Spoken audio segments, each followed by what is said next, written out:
இப்போ வந்து ஒரு ஒரு குழந்தைக்கு யார் அம்மா? அந்த குழந்தைய பெத்தெடுத்தவ தான் உண்மையான அம்மா, அப்படி தானே? அதே மாதிரி ஒரு குழந்தைக்கு யார் அப்பா அப்படின்னா, அந்த குழந்தைய யார் பெத்தெடுத்தாங்களோ அந்த பெண்ணோடு யார் உடலுறவில் ஈடுபட்டு அந்த குழந்தை பிறப்பிற்கு காரணமாக இருந்தான் பாருங்கள், அவன் தான் அப்பா. இது என்றைக்குமே மாறாது. இந்த அப்பா அம்மாங்கிறது என்றைக்குமே மாறக்கூடாது. இப்போ வந்து ஒரு அம்மா வந்து விவாகரத்து பண்ணிடுறா, தனது கணவனை விவாகரத்து பண்ணிடுறா. இப்போ புதிதாக ஒரு ஆண் வருகிறான். அப்போது அம்மாவுடன் தான் குழந்தை வாழ்கிறது. அப்படிங்கும்போது இந்த குழந்தை வந்து புதிதாக வந்த ஆணை என்னவா கூப்பிடும்? அப்பான்னு தான் கூப்பிடும். ஆனால் அந்த பெண்ணுக்கு உண்மையான அப்பா யார்? ஏற்கனவே அந்த பெண் குழந்தைக்கு உண்மையான அப்பா யாருன்னா, ஏற்கனவே அந்த ரத்தம் சம்பந்தமான உறவு முறை தான் உண்மையான உறவு. அது என்றைக்குமே மாற்றக்கூடாது. ஒரு அப்பாங்கிறது வந்து, இப்போ ஒரு பெண் வந்து விவாகரத்து செஞ்சிடுறா, அவளுக்கு ஒரு குழந்தை இருக்குது. அப்போ ஒரு ஆண் வந்து என்ன பண்ணிடுறான்? அவன் போயிடுறான். அப்புறம் புதிதாக ஒரு ஆணை திருமணம் செய்து கொள்கிறாள். அப்படி இருக்கும்போது புதிதாக வந்த ஆணை வந்து இந்த பெண் வந்து அப்பான்னு சொன்னால் கூட உண்மையான அப்பா யார் என்றால், தனது பிறப்பிற்கு காரணமான அந்த ஆண், அவன்தான் உண்மையான அப்பா. தனது பிறப்பிற்கு தான் பிறந்ததற்கு யார் காரணமோ அந்த இரத்த சம்பந்தமான அந்த அப்பா தான் உண்மையான அப்பா. அது என்றைக்குமே மாறக்கூடாது. ஒரு பெண் வந்து உன்னுடைய அப்பா யாருன்னு கேட்டால், உன் அப்பாவோட பேரை சொல்லு அப்படின்னு சொன்னால் யாரை சொல்லணும்? அந்த இரத்த சம்பந்தமான அந்த உறவு, அவங்கள தான் அப்பான்னு சொல்லணும். அவன் வந்து ஒருவேளை வந்து அந்த பெண்ணோட அந்த குழந்தையோட அம்மாவை விவாகரத்து பண்ணிவிட்டு வேற ஒரு பெண்ணோட வாழ்ந்தால் கூட அந்த அப்பா என்கிற உறவு மாறவே மாறாது. அதுதான் வந்து இதில். அப்போ வந்து புதிதாக ஒரு ஆண் வருகிறான். ஒரு குழந்தை வந்து பிறந்த நிலையில் ஒரு குழந்தைக்கு ஒரு 5-6 வயசு ஆயிடுச்சு, 8 வயசு ஆயிடுச்சுன்னு வைங்க.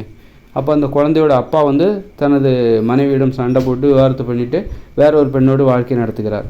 இப்போ ஒரு புதுசாக ஒரு ஒருத்தர் வரான். அந்த ஆணை வந்து இந்த குழந்தை 10 வயசு குழந்தை என்ன கூப்பிடும்?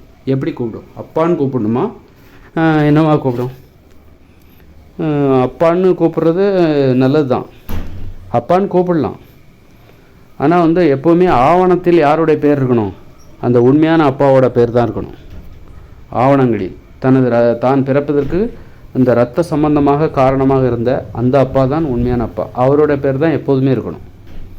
அதனால் வந்து புதிதாக அப்புறம் இவரும் விவாகரத்து செஞ்சுட்டு போயிட்டார்.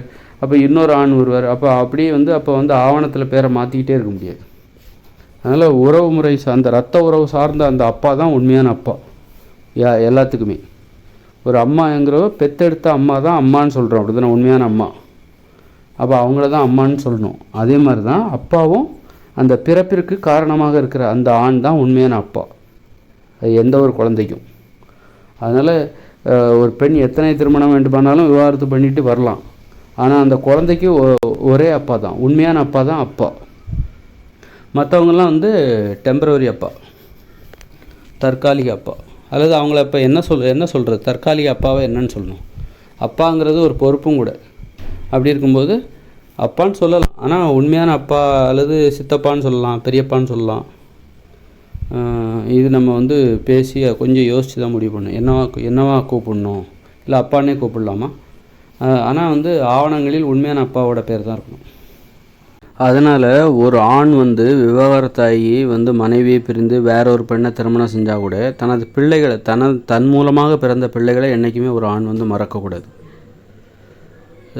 மனைவி கூட பிரிஞ்சு போயாச்சு, இன்னொரு பெண்ணோட வாழ்ந்தாச்சு, அதனால் இனிமேல் தனக்கு பிறந்த அந்த முதல் மனைவியோடு தனக்கு பிறந்த அந்த குழந்தைகளுக்கும் தனக்கும் சம்மந்தம் இல்லைன்னு நினச்சிடக்கூடாது. எப்படி தனது மனைவிக்கும் விவாகரத்து பெற்ற தனது மனைவிக்கும் தனக்கும் இனிமேல் சம்மந்தம் இல்லையோ, அதே மாதிரி தன் மூலமாக பிறந்த அந்த பிள்ளைக்கும் தனக்கும் சம்மந்தம் இல்லைன்னு ஒரு ஆண் நினைக்கவே கூடாது. அதனால் வந்து ஒரு கணவன் மனைவி உறவு, கணவனும் மனைவிக்கும் விவாகரத்து ஆயிடுச்சுன்னா அது கணவன் மனைவி உறவு தான் இல்லாமல் போதே தவிர, ஒரு ஆணுக்கு தன் மூலமாக ஒரு குழந்தை பிறந்துச்சு பாருங்கள், அந்த முதல் மனைவிக்கு, அந்த குழந்தைக்கும் இந்த ஆணிற்கும் இடையேயான அந்த உறவு முறை இருக்குல்ல, அது மாறாது. அது என்றைக்குமே மாறாது. அந்த குழந்தைக்கு அது அந்த குழந்தையின் உரிமை, அது வந்து அந்த குழந்தையோட உரிமை. அந்த குழந்தைக்கு அப்பா இவன் தான். இவன் வந்து தனது மனைவியை விவாகரத்தம் பண்ணிவிட்டு அல்லது அந்த குழந்தையின் பார்வையில் இருந்துக்கிட்டு தனது அம்மாவை விவாகரத்து செஞ்சுட்டு தனது அப்பா போயிட்டார். அவர் எங்கே போனாலும் சரி அவர் தான் இந்த குழந்தைக்கு அப்பா. அந்த உறவு மாறாது. அதனால் அந்த குழந்தையோட உரிமை. என்றைக்கும் அப்பான்னு கூப்பிடுறதுக்கு ஒரு அப்பா இருக்கிறார், உண்மையான அப்பா அவர். அதனால் அந்த உறவை அந்த குழந்தை, அதனால் ஒரு ஆண் தனது மனைவியை விவாகரத்து செய்துவிட்டு வேறு எங்கேயோ போனால் கூட, வேறு பொண்ணை திருமணம் செய்து கொண்டு போனால் கூட அப்பப்போ அடிக்கடி தன் மூலமாக பிறந்த குழந்தைகளை அந்த ஆண் பார்க்கணும். இப்போ இயற்கையோடு இணைந்த மனித வாழ்க்கையில் ஒரு நடைமுறை இருக்குது. என்னென்னா, ஒரு 2 குழந்தைங்க தான் பெற்றுக்கணும். நீ எத்தனை திருமணம் வேணாலும் பண்ணிக்கோ. நீ 8 வயசு நிறைவடைஞ்சாதான், உனக்கு பிறந்த குழந்தைக்கு 8 வயசு நிறைவடைந்தால்தான் நீ உனது மனைவியை விவாகரத்து செய்வதற்கான உரிமை ஒரு ஆணுக்கு இருக்குது. அது மாதிரி ஒரு பெண்ணுக்கும் அப்படி தான். ஒரு கணவனை எடுப்பில் விவாகரத்து செஞ்சிட முடியாது. ஒரு கணவனுக்கு கணவனுக்கும் மூலமாக, தனது கணவன் மூலமாக அந்த மனைவி ஒரு குழந்தையை பெற்றிருக்கிறா அப்படின்னா, அந்த குழந்தைக்கு 8 வயசு ஆன பிறகு தான் அவள் விவாகரத்தே பண்ண முடியும். ஏன்னா அந்த குழந்தையோட உரிமை தனது அப்பா தனக்கு அருகில் இருக்க வேண்டும். தனது 8 வயது வரை தான் பிறந்ததற்கு காரணமாகிய அந்த அப்பா தனக்கு அருகிலே இருக்க வேண்டும். அருகிலிருந்து தன்னை பார்த்து கொள்ள வேண்டும், அன்பாக கவனித்து கொள்ள வேண்டும். அது அந்த குழந்தையோட உரிமை. அதனால் ஒரு குழந்தை பிறந்துருச்சுன்னா நீ அதுக்கப்புறம் 8 வருஷம் கழித்து தான் நீ விவாகரத்தே செய்ய முடியும். ஒரு ஆண் ஒரு பெண்ணை திருமணம் செய்து கொண்டு ஒரு குழந்தையை பெற்றெடுத்து விட்டால் அந்த ஆண் அந்த குழந்தைக்கு 8 வயசு ஆகிற வரைக்கும் விவாகரத்தே செய்ய முடியாது. 8 வயசு ஆகிற வரைக்கும், 8 வயசு வரைக்கும் ஒரு குழந்தைக்கு இந்த அப்பாவோட அரவணைப்பு, வழிகாட்டுதல், அன்பு எல்லாமே தேவைப்படுது. அதனால் இப்படி ஒரு நடைமுறை அங்கே இருக்குது. அங்கே இன்னொரு நடைமுறை இருக்குது. ஒரு பெண் தன் வயிற்றில் 2 குழந்தைகள் தான் பெற்றுக்கொள்ள வேண்டும். அதற்கு குறைவாகவும் பெற்றுக்கொள்ளக்கூடாது, அதற்கு அதிகமாகவும் பெற்றுக்கொள்ளக்கூடாது. அது மாதிரி ஒரு ஆண் தன் மூலமாக 2 குழந்தைகளை தான் அவன் பெற்றுக்கணும். அவன் 2 பெண்டாட்டியை திருமணம் செஞ்சுட்டு, அதாவது ஒரு பெண்ணை திருமணம் செஞ்சுட்டு அவன் மூலமாக ஒரு குழந்தையை பெற்றுக்கிறான். அப்புறம் அந்த குழந்தைக்கு 8 வயசு ஆன பிறகு அந்த மனைவியை விவாகரத்து பண்ணிவிட்டு இன்னொரு பெண்ணை திருமணம் செய்து கொள்கிறான். அந்த பெண்ணோடு அவன் ஒரு குழந்தையை தான் பெற்றுக்கணும். ஏன்னா ஏற்கனவே அவனுக்கு ஒரு குழந்தை பிறந்துருச்சு. அப்போ அவன் இன்னொரு திருமணம் செய்யும்போது இன்னொரு குழந்தையை தான் பெற்றுக்கணும். வேறு அந்த இன்னொரு மனைவியிட்ட போயிட்டு இன்னும் 2 குழந்தைகள்லாம் பெற்றுக்கணும். ஒரு குழந்தை, ஏற்கனவே ஒரு குழந்தை அவன் மூலமாக ஒரு குழந்தை பெற்றெடுத்து விட்டாச்சு. அப்படிங்கும்போது அவன் இன்னொரு பெண்ணை திருமணம் செஞ்சுட்டு போனால் கூட அங்கே போய்ட்டு அவன் ஒரு குழந்தையை தான் பெற்றுக்கணும். அப்போ அந்த பெண்ணுக்கு ஏற்கனவே ஒரு குழந்தை இருந்திருக்கணும். அவள் ஏற்கனவே ஒரு குழந்தையை பெற்றவளாக இருக்க வேண்டும். அப்போ தான் இவன் மூலமாக புதிதாக ஒரு குழந்தை பெறும்போது அந்த பெண் தன் வயிற்றின் மூலமாக 2 குழந்தையை பெற்றெடுக்கிறாள். இந்த ஆணும் தன் மூலமாக 2 குழந்தைகளை பெற்றெடுக்கிறார். ஒருத்தர் தன் மூலமாக 2 குழந்தைகளை தான் பெற வேண்டும். ஒரு பெண் தனது வயிற்றில் 2 குழந்தைகளை பெற வேண்டும். ஒரு ஆண் தன் மூலமாக 2 குழந்தைகளை பெற்றுக்கொள்வதற்கு உரிமை இருக்கிறது. அதற்கு மேலே பெற்றாச்சுனாக்கா அங்கே மக்கள் தொகை பிரச்சனை வந்துடும்.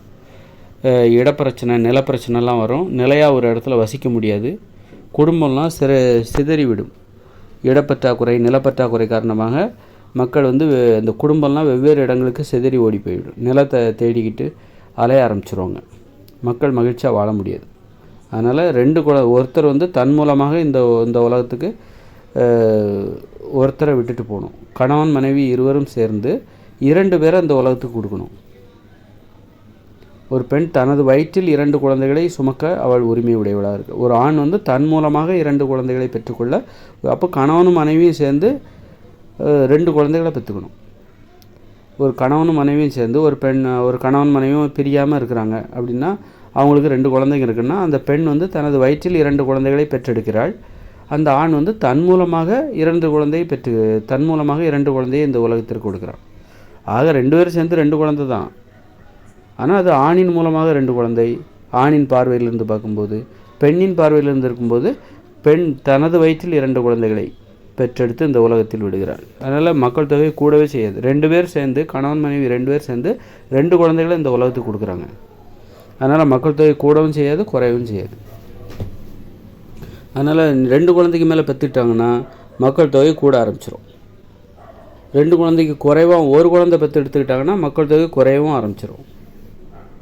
இப்போ உதாரணத்துக்கு ஒரு 50 பேர் இருக்காங்கன்னு வச்சுக்கோங்களேன். அதில் 25 ஆண்கள், 25 பெண்கள். அப்போ அது 25 ஜோடி தான் அங்கே இருக்குது. 25 ஜோடியும் ஒவ்வொரு ஜோடியும் ஒவ்வொரு குழந்தை பெற்றுக்கிட்டாங்கன்னா, அதாவது 50 பேர், அதில் 25 ஆண்கள், 25 பெண்கள். அப்போது மொத்தம் 25 ஜோடி. 25 ஜோடி, ஒவ்வொரு ஜோடியும் ஒவ்வொரு குழந்தை பெற்றுக்கிட்டாங்கன்னா 25 குழந்தைகள் தான் பெற்றெடுப்பாங்க. 50 பேர் சேர்ந்து, அதாவது 25 ஆண் 25 பெண் 2 பேர் சேர்ந்து 25 குழந்தைகளை தான் அவங்க பெற்றெடுப்பாங்க. ஒரு குழந்தை மட்டும்தான் பெற்றுக்கணும் அப்படின்னு ஒரு சட்டத்தை போட்டால் 25 குழந்தைகளில் ஒரு 12 ஆண் 13 பெண் இருக்காங்கன்னு வச்சுக்கோங்க. அப்போ அதில் வந்து ஒரு 12 ஜோடி தான் இருக்கும். ஒரு 13வது ஒரு ஜோடி இருக்குல்ல, 13 ஆண் 12 பெண் 13 ஆண் நம்ம சொன்னோம்ல, அதில் வந்து 13வது இருக்கிற ஆணுக்கு வந்து பெண் இல்லாமல் போயிடும். சரி, 12 ஜோடி இருக்குன்னு 12 ஆண் 12 பெண், அந்த அப்போது 12 ஜோடி, 12 பேர் 12 ஜோடியும் தலா ஒரு குழந்தை பெற்றுக்கிட்டாங்கன்னா 12 குழந்தைகளை பெற்றுப்பாங்க.